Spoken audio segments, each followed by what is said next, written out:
Israel का सबसे बड़ा दुश्मन मारा गया। 7 अक्टूबर के हमले का मास्टरमाइंड जो है वो ढेर कर दिया गया।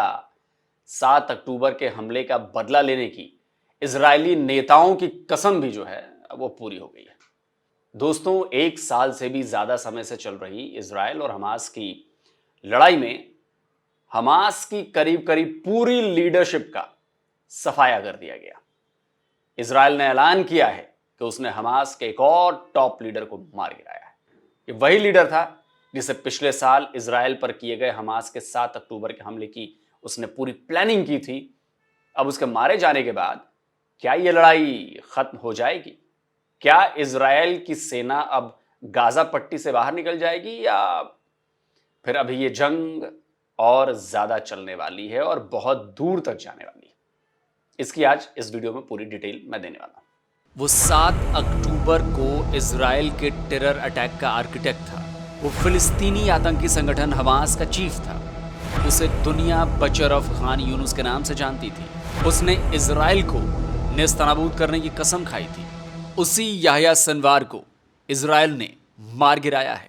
31 जुलाई को ईरान की राजधानी तेहरान में हमास के पॉलिटिकल चीफ इस्माइल हानिया को मारा गया था।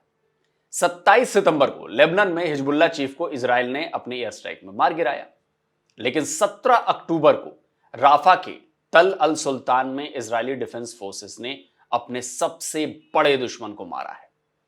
और सिनवार के मारे जाने का ऐलान खुद इजराइल के प्राइम मिनिस्टर बेंजामिन नेतन्याहू ने किया है।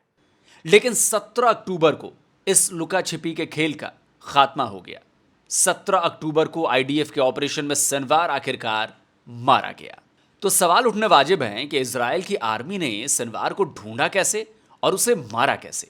आईडीएफ के मुताबिक इजराइल की आर्मी और इजराइल सिक्योरिटी अथॉरिटी राफा के तल अल सुल्तान में पेट्रोलिंग कर रही थी।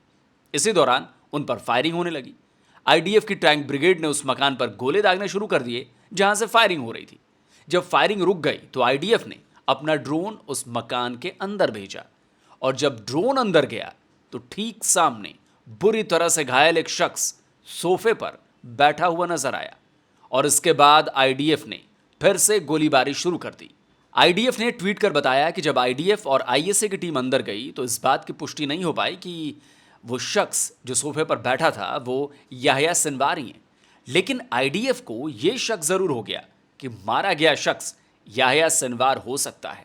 आईडीएफ ने बताया कि उस मकान के अंदर ना कोई बंधक था ना कोई आतंकवादी। आईडीएफ के सैनिक उस बॉडी को अपने साथ ले आए और जब उसकी डीएनए जांच हुई तो साबित हो गया कि मारा गया आतंकी याह्या सिनवार ही है। सिनवार का मारा जाना इजराइल की बड़ी नहीं बहुत बड़ी कामयाबी मानी जा रही और यह हमास के लिए भी बहुत बड़ा झटका है।